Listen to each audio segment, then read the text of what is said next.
TET 1ના ઉમેદવારો ગાંધીનગર વિદ્યા સમીક્ષા કેન્દ્ર ખાતે એકઠા થયા। શિક્ષક ભરતીનું પ્રોવિઝનલ મેરિટ લિસ્ટ જાહેર કરવાની માંગ કરવામાં આવી છે।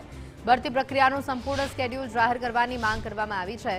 ભરતી પ્રક્રિયામાં વિલંબથી હજારો ઉમેદવારો મુશ્કેલીમાં છે। જિલ્લા પસંદગી, દસ્તાવેજ ચકાસણી અને નિમણૂક પ્રક્રિયા ઝડપી કરવાની માંગ કરાઈ છે। સમગ્ર ભરતી પ્રક્રિયા માટે સમયબદ્ધ સ્કેડ્યુલ જાહેર કરવાની રજૂઆત કરાઈ છે। શિક્ષણ વિભાગે 11,000 શિક્ષકોની ભરતી સંદર્ભે રજૂઆત કરી છે।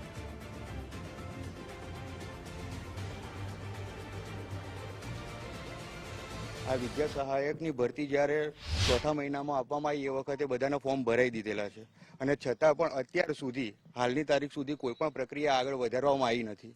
બરાબર, વિવિધ પ્રકારના જવાબો આપવામાં આવે છે પણ કંઈ આગળ કામકાજ થઈ રહ્યું નથી।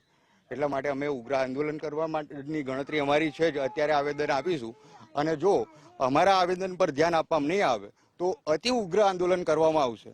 કે અમારું આ ફોર્મ ભરાય, વિદ્યા સહાયકના ફોર્મ ભરાય 3 મહિના ઉપરનો સમય થઈ ગયો છે, તો પણ હજુ સુધી અમારી કોઈ ભરતીની કાર્યવાહી કરવામાં આવી નથી અને હજુ સુધી અમને કોઈ સારો જવાબ આપવામાં આવ્યો નથી। તો અમારી બસ એક જ રજૂઆત છે કે જલ્દીમાં જલ્દી એક જ અઠવાડિયાની અંદર અમારું PML રજૂ કરવામાં આવે અને જે અમારી ભરતી અટકાવી દીધી છે એને સત્વરે જલ્દી ચાલુ કરી અને પૂરી કરવામાં આવે, કારણ કે જે સ્કૂલમાં બાળકો છે ને એ અમારી રાહ જોઈ રહ્યા છે।